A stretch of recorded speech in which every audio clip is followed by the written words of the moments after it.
Hi ನಮಸ್ಕಾರ. ನಾನು ನಿಮ್ಮ ಬಾಲಕೃಷ್ಣ ಬರಗೂರು.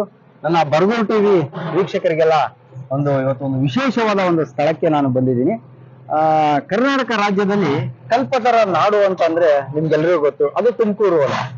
ತುಮಕೂರಿನಿಂದ ಸುಮಾರು 85 ಕಿಲೋಮೀಟರ್ ದೂರದಲ್ಲಿ ಒಂದು ಪುಟ್ಟ ಹಳ್ಳಿ ಇದೆ. ಜೊತೆಗೆ ಶಿರಾ ತಾಲೂಕಿನ 35 ಕಿಲೋಮೀಟರ್ ಒಂದು ಪುಟ್ಟ ಹಳ್ಳಿ ಆಗುತ್ತೆ. ಹಾಗೆ ಇಡೀ ನ್ಯಾಷನಲ್ ಲೆವೆಲ್ ಅಲ್ಲಿ ಬರಗೂರು ರಾಮಚಂದ್ರಪ್ಪ ಅಂತ ಒಂದು ಹೆಸರುವಾಸಿ ಪಡೆದಂತ ಬರಗೂರಿನಿಂದ 7 ಕಿಲೋಮೀಟರ್ ಈ ಹಳ್ಳಿ ಆಗುತ್ತೆ. ಈ ಹಳ್ಳಿಗೆ ಹೆಸರು ಯಾವ ರೀತಿ ಬಂತು ಅಂತಂದ್ರೆ, ಬಡಮಾರ ಉಗಿ ಒಯ್ದು ಗೌಡಿಕೆಯನ್ನು ಮಾಡಿದಾಗ ಒಂದು ಬಡಮಾರನ ಹಳ್ಳಿ ಅಂತ ಒಂದು ಐತಿಹ್ಯ ಇದೆ. ಇಲ್ಲಿ ನೋಡ್ತಾ ಇದ್ದೀರಾ ನೀವು ಕೋಟೆನ. ಈ ಕೋಟೆ ದೊಡ್ಡ ಇತಿಹಾಸ ಇದೆ. ಆ ಇತಿಹಾಸನ ನೆಕ್ಸ್ಟ್ ಎಪಿಸೋಡ್ ಅಲ್ಲಿ ನಾನು ನಿಮ್ಗೆ ತಿಳಿಸ್ಕೊಡ್ತೀನಿ. ಇವತ್ತು ನಾವು ಈ ಹಳ್ಳಿಗೆ ಯಾಕೆ ಬಂದ್ವಿ ಅಂತ ಅಂದ್ರೆ, ಈಗ ಸುಮಾರು 1 ತಿಂಗಳಿಂದ ಮಂಜಣ್ಣ ಅನ್ನೋರು ಇಡೀ ರಾಜ್ಯದಲ್ಲೇ ಫೇಮಸ್ ಆಗ್ತಾ ಇದ್ದಾರೆ. ಅದು ಮಂಜಣ್ಣ ಅಂದ್ರೆ ನಿಮ್ಗೆ ಗೊತ್ತಾಗಲ್ಲ, ಪರ್ಕೆ ಮಂಜಣ್ಣ ಅಂತ ಹೇಳ್ಬೇಕು. ಅವರು ಇವತ್ತು ನಮ್ಗೆ ಖುದ್ದಾಗಿ ಫೋನ್ ಮಾಡಿದ್ರು, ಬನ್ನಿ ನಾನು ಇಲ್ಲಿ ಬಂದಿದ್ದೀನಿ ಅಂತ. ಈ ಊರಲ್ಲಿ ಅವರು ಯಾವೆಲ್ಲ ಕಾರ್ಯಗಳನ್ನ ಮಾಡ್ತಾ ಇದ್ದಾರೆ, ಯಾವ ರೀತಿ ಕೆಲಸ ಮಾಡ್ತಾ ಇದ್ದಾರೆ ಅನ್ನೋದನ್ನ ನಾನ್ ನಿಮ್ಗೆ ಅವ್ರ ಹತ್ರನೇ ನೇರವಾಗಿ ನಾನು ನಿಮ್ಗೆ ತೋರಿಸ್ಕೊಡ್ತೀನಿ. ಹಾಗಾಗಿ ಈ ಊರಿಗೆ ಬಂದಿದ್ದೀನಿ. ನೋಡ್ತಾ ಇರಿ, ಹಾಗೆ ನನ್ನ ಸಪೋರ್ಟ್ ಮಾಡ್ತಾ ಇರಿ, ಶೇರ್ ಮಾಡ್ತಾ ಇರಿ, ಲೈಕ್ ಮಾಡ್ತಾ ಇರಿ. ನಮಸ್ಕಾರ. ಅವ್ರನ್ನ ಭೇಟಿ ಮಾಡೋಣ.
ನಮಸ್ಕಾರ. ಇತ್ತೀಚೆಗೆ ಸುಮಾರು 1 ತಿಂಗಳಿಂದ ನಿಮ್ಮೂರಿನ ವ್ಯಕ್ತಿ ಅಂದ್ರೆ ಅವರು ಮಂಜಣ್ಣ ಅಂದ್ರೆ ಯಾರಿಗೂ ಗೊತ್ತಾಗಲ್ಲ, ಪರ್ಕೆ ಮಂಜಣ್ಣ ಅಂತ ಅಂದ್ರೆ ಇಡೀ ರಾಜ್ಯ ನಮ್ಮ ಜಿಲ್ಲೆಯಲ್ಲೆಲ್ಲ ಫೇಮಸ್ ಆಗ್ತಾ ಇದ್ದಾರೆ. ಅವ್ರ ಬಗ್ಗೆ ನಿಮ್ಮ ಅಭಿಪ್ರಾಯಗಳೇನು? ನಾವು ಬಡಮಾರಿನಲ್ಲಿ ಪರ್ಕೆ ಮಂಜಣ್ಣ ಅಂತಲೇ ಇಲ್ಲಿವರೆಗೂ ಬಹಳ ಹೆಸರುವಾಸಿ ಆಗಿದ್ದಾರೆ.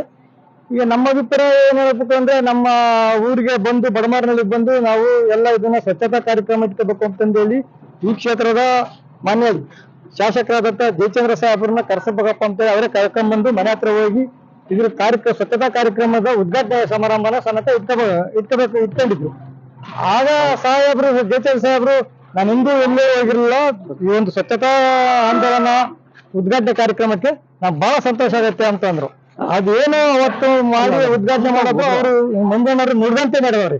ಇವತ್ತು ಬಡಮಾನಲ್ಲಿ ಮೂಲೆ ಮೂಲೆ ಏನಿದೆಯೋ ಗಿಡ ಮರ ಕಳ್ಳಿ, ಆಮೇಲೆ ಪಾಲಕ್ಕಿದ್ದ ಮನೆಗಳು ಸಮೇತ ಎಲ್ಲ ಎತ್ತಾಗ್ತಾರೆ. ಆಮೇಲೆ ಬಹಳ ಇತಿಹಾಸ ಇದ್ದಂತ ಒಂದು ಕೋಟೆ ಇದು.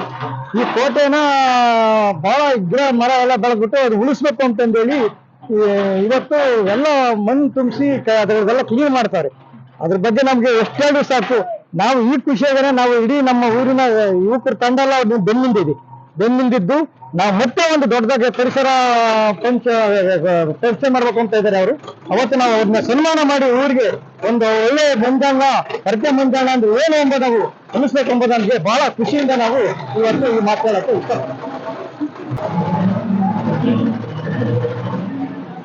ಸ್ನೇಹಿತರೆ, ನಾನು ಅವಾಗಲೇ ಹೇಳಿದೆ ನಿಮ್ಗೆ, ನಮ್ಮ ಜೊತೆ ಒಬ್ಬ ವಿಶೇಷ ವ್ಯಕ್ತಿ ಇವತ್ತು ನಾನು ಮಾತಾಡ್ಸೋದಕ್ಕೆ ಬಂದಿದ್ದೀನಿ ಅಂತ ಹೇಳ್ಬಿಟ್ಟು. ಅವ್ರು ಯಾರು ಅಂತ ಹೇಳಿ ನೋಡಿ ನಿಮಗೆ ತೋರಿಸ್ತಾ ಇದ್ದೀನಿ. ನನ್ನ ಜೊತೆ ಇದ್ದಾರೆ. ಇವ್ರೆ ಮಂಜಾಣ ಅಂದ್ರೆ ಗೊತ್ತಾಗಲ್ಲ, ಪರ್ಕೆ ಮಂಜಾಣ ಅಂತಂದ್ರೆ ನಮ್ಮ ಜಿಲ್ಲೆಯಲ್ಲಿ ಆಮೇಲೆ ನಮ್ಮ ರಾಜ್ಯದಲ್ಲೆಲ್ಲ ಫೇಮಸ್ ಇವರು. ಇವ್ರನ್ನ ಒಂದಷ್ಟು ನಿಮ್ಗೆ ಪರಿಚಯ ಮಾಡಿಸ್ಬೇಕು ಅಂತ ಹೇಳ್ಬಿಟ್ಟು ಆಸೆಯಿಂದ ನಾನು ಇವತ್ತು ಬಂದಿದ್ದೀನಿ. ಮಂಜಾಣ ನಮಸ್ಕಾರ, ನಮ್ಮ ವ್ಯೂವರ್ಸ್ಗೆಲ್ಲ ನಮಸ್ಕಾರ ಮಾಡಿ. ನಮಸ್ಕಾರ ಬಾಲು ಅವರು. ಏನಪ್ಪಾ ಅಂತಂದ್ರೆ ಈಗ ನಿಮ್ಮ ಬಾಲ್ಯನ ಅಂದ್ರೆ ನೀವು ಹುಟ್ಟಿದ್ದು ಆಮೇಲೆ ಓದಿದ್ದು ಅದ್ರ ಒಂಚೂರು ನಮ್ಮ ವೀಕ್ಷಕರಿಗೆ ಪರಿಚಯ ಮಾಡಿಸ್ಕೊಡಿ. ನಾನು ಇದೇ ಗ್ರಾಮ ಬಡಬಾರ್ನಹಳ್ಳಿ ಗ್ರಾಮದಲ್ಲಿ 1959 ಮೇ 2ನೇ ತಾರೀಕು ಹುಟ್ಟಿದ್ದು. ನಮ್ಮ ತಂದೆ ಸಿದ್ಲಿಂಗಪ್ಪ ಅಂತ, ತಾಯಿ ಕೆಂಚೋಡಮ್ಮ ಅಂತ.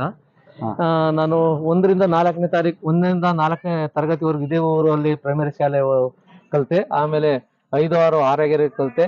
7ನೇ ಕ್ಲಾಸನ್ನು ಅಂದ್ಕುಂಟೆಯಲ್ಲಿ ಒಂದು 3 ತಿಂಗಳು ಮಾಡಿದೆ. ಅಲ್ಲಿ ಬಿಟ್ಬಿಟ್ಟು ತಿರ್ಗಾ ಬರಗೂರಿಗೆ ಸೇರ್ಕೊಂಡು ಬರಗೂರು ಮಿಡ್ಲ್ ಸ್ಕೂಲಲ್ಲಿ 7, 8, 9, 10 ಬರಗೂರು ಆಂಜನೇಯ ಸ್ವಾಮಿ ರೂರಲ್ ಹೈಸ್ಕೂಲಲ್ಲಿ SSLC ವರೆಗೂ ಮಾಡಿದೆ. ಅದಾದ್ಮೇಲೆ PUC ನ ಮಧುಗಿರಿ ಜೂನಿಯರ್ ಕಾಲೇಜಲ್ಲಿ ಮಾಡಿದೆ.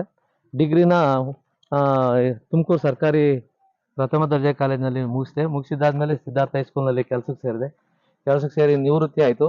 ನಿವೃತ್ತಿ ಆದಮೇಲೆ ಪ್ರಕೃತಿ ಪರಿಸರ ಸ್ವಚ್ಛತೆ ಅಂತೇಳಿ ನನ್ನ 6 ವರ್ಷದ ಜೀವನನ ಪ್ರಕೃತಿಗೋಸ್ಕರ ಮೀಸಲಾಗಿಟ್ಟಿದ್ದೀನಿ. ಈಗ ಬೆಂಗಳೂರಲ್ಲಿ ಎಲ್ಲೋ ಒಂದು ಬಡಾವಣೆಯಲ್ಲಿ ಉಳ್ಳಾಳ ವಾರ್ಡ ಸರ್ ವಿಶ್ವೇಶ್ವರಯ್ಯ ಬಡಾವಣೆಯಲ್ಲಿ ಒಂದು 1.5 ಕಿಲೋಮೀಟರ್ ರೋಡನ್ನು ದತ್ತು ತಗೊಂಡು ಕಾಡಿದ್ದು 60 ಅಡಿ ರಸ್ತೆ ಹೋಗಿ 30 ಅಡಿ ರಸ್ತೆ ಆಯಿತು ಅಂತ.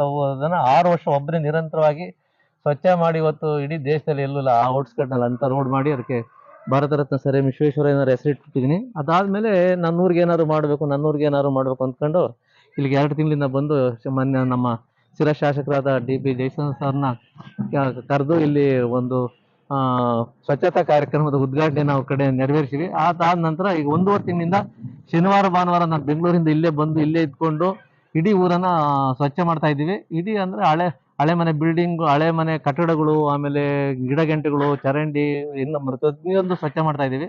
ಇನ್ನೊಂದು ತಿಂಗಳೊಳಗೆ ಪ್ರಕೃತಿ ಹಬ್ಬ ಆಚರಣೆ ಮಾಡೋ ಅಂತ ಇದು ಅಂದ್ಕೊಂಡಿದ್ದೀವಿ. ಇಡೀ ಊರೇ ಸ್ವಚ್ಛ ಆಗ್ತಾ ಇದೆ. ಭಾಳ ನೀವು ಹಿಂದೆ ನೋಡಿದ್ರೆ ಈ ಊರು ಏನು ಕಾಡ್ನಾಗೈತೋ ನಾಡ್ನಾಗೈತೋ ನಂಗೈತೆ ಗೊತ್ತಾಗ್ತಿರ್ಲಿಲ್ಲ. ಹಂಗಾಗಿ ಇವತ್ತು ಒಂದು ಹಂತಕ್ಕೆ ಬಂದು ನಿಂತಿದೆ. ಭಾಳ ಚೆನ್ನಾಗಿ ಆಗ್ತಾ ಇದೆ. ಎಲ್ಲ ಭಾಳ ಜನಗಳ ಸಹಕಾರ ತುಂಬ ಚೆನ್ನಾಗಿದೆ. ನಾನು ಅಂದ್ಕೊಂಡೆ ಸ್ಟಾರ್ಟಿಂಗ್ ಯಾರು ಬರಲ್ಲ, ಹೇಳಿದ್ರೆ ಊರು ಸುಬಾರ್ ನಿಮ್ಗೆ ಯಾಕೆ ಅನ್ನೋರು ಎಲ್ಲರೇ ಬಿಡಿ, ನನಗೆ ಗೊತ್ತಿದೆ ಬರ್ತಾರೆ ನನ್ನ ಜನ ಅನ್ನೋದು ನನಗೆ ಕಾನ್ಫಿಡೆಂಟ್ ಇತ್ತು. ಇವತ್ತೆಲ್ಲ ಪಾಪ ಅವರೇ ಮುಂದಿನ ಮಾಡಿಸ್ತಾರೆ. ಈ ಊರಿನಲ್ಲಿ ಒಂದು ಪ್ರಕೃತಿ ಹಬ್ಬ ಇನ್ನು ಸ್ವಲ್ಪ ದಿನದಲ್ಲೇ ಶೀಘ್ರ ಈಡೇರುತ್ತೆ ಅಂತ ಆಸೆ ನನಗಿದೆ.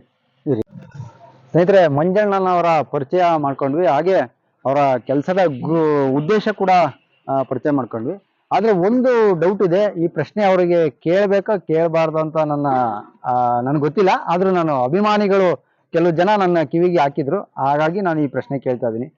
ಮಂಜಣ್ಣ, ಈಗ ಏನ್ ಹೇಳ್ತಾ ಇದ್ದಾರೆ ಅಂದ್ರೆ ನಿಮ್ಮ ಕಾರ್ಯವೈಖರಿಗೆಲ್ಲ ನೋಡಿ ಕೆಲವ್ರಿಗೆ ಇಷ್ಟಪಟ್ಟಿರ್ತಾರೆ, ಕೆಲವ್ರು ಇಷ್ಟಪಡಲ್ಲ. ಎರಡೂ ಇದ್ದೇ ಇರ್ತೈತೆ, ಪ್ಲಸ್ ಇರ್ತದೆ, ಮೈನಸ್ ಇರ್ತದೆ.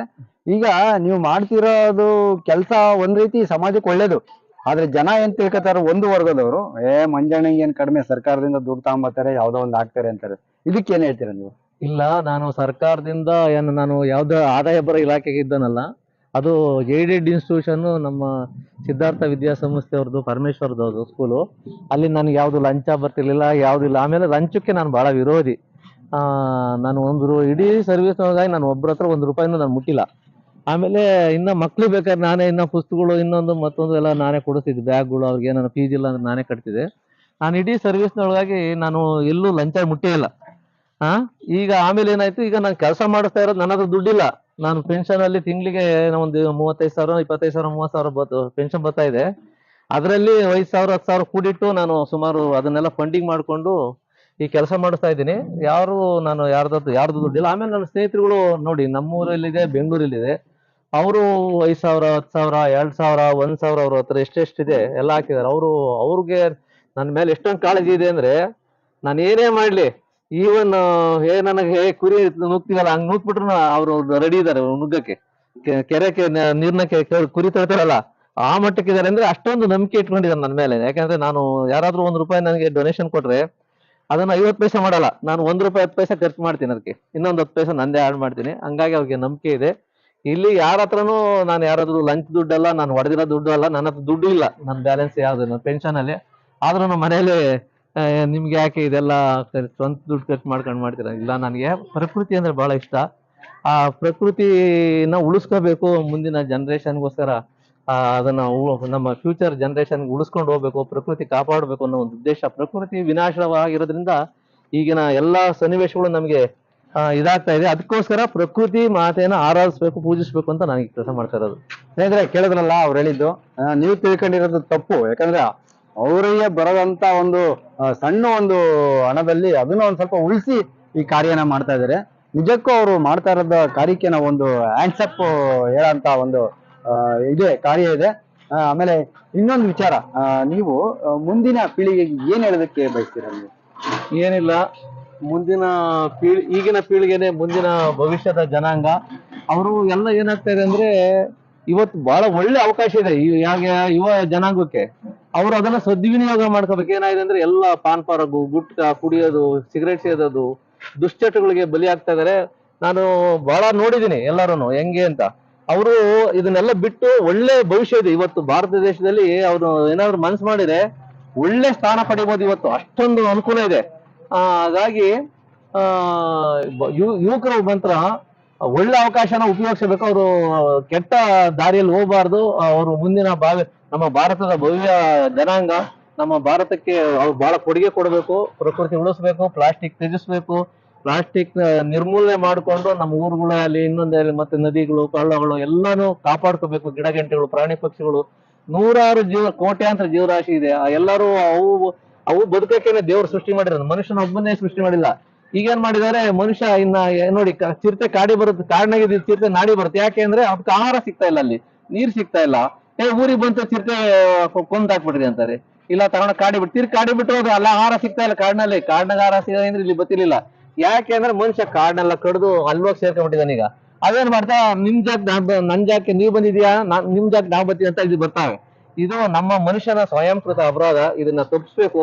ಅವನ ಕಾಡು ನಾಡನ್ನ ಉಳಿಸಿದ್ರೆ ಆ ಜಾಗದಾಗ ಇರ್ತದೆ, ನಾವು ನಾಡ್ನಾಗಿರ್ಬೋದು.